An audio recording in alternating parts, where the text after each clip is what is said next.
This segment is sponsored by the Coalition to Empower Our Future. As concerns over youth mental health continue to grow, so does the debate over how to help. But new nationwide research suggests there's no simple fix.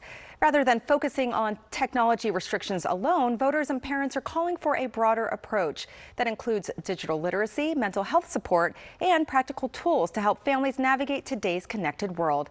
And joining us now is Glenn Wiener, Executive Director of the Coalition to Empower Our Future. Hi, Glenn. How are you? Great to see you. Thank you so much for having me. Of course. Glenn, what does this new research tell us about how parents and voters view mental health in regards to our youth? Yeah, I mean, one thing that comes through loud and clear is that parents definitely view youth mental health as a complex issue. They talk to us about a variety of factors. They talk about family dynamics. They talked about social isolation, academic pressures. I'm a father of two school-age kids, and overscheduling is something I can relate to. There's also just exposure to violence, overuse of devices, and the stress of growing up in today's world. So it comes as no surprise that 3 of 4 parents told us that they would rather see an approach to youth mental health that incorporates all of these factors, a comprehensive approach, as opposed to a more narrow approach that would focus on one factor like phones or devices. Yeah, Glenn, I'm a parent too, and all of those things sound very relevant to what I think about too. What surprised you most about the findings? And it was interesting to see how much concern was expressed by parents about the unintended consequences, the potential for unintended consequences of a narrow approach. 75% of parents said that they were concerned because they understand that we need to be teaching our kids using digital literacy to use the technology appropriately, to be responsible and avoid some of the pitfalls. Because if we don't, bans and other things sort of prevent us from focusing on equipping our parents and our kids with the resources they need to navigate the terrain here. Yeah, that's a great point. You mentioned digital literacy. Why is that becoming just as important as, for example, reading and math?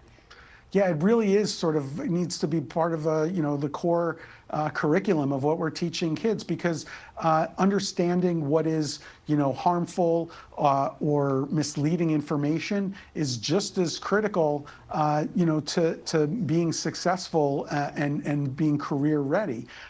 We need to teach kids how to use technology in ways that are responsible and effective. And if we don't, kids aren't going to be able to compete in a competitive global marketplace. Sure. What advice do you have for parents on how to help their kids build healthier digital habits without disconnecting them from the future?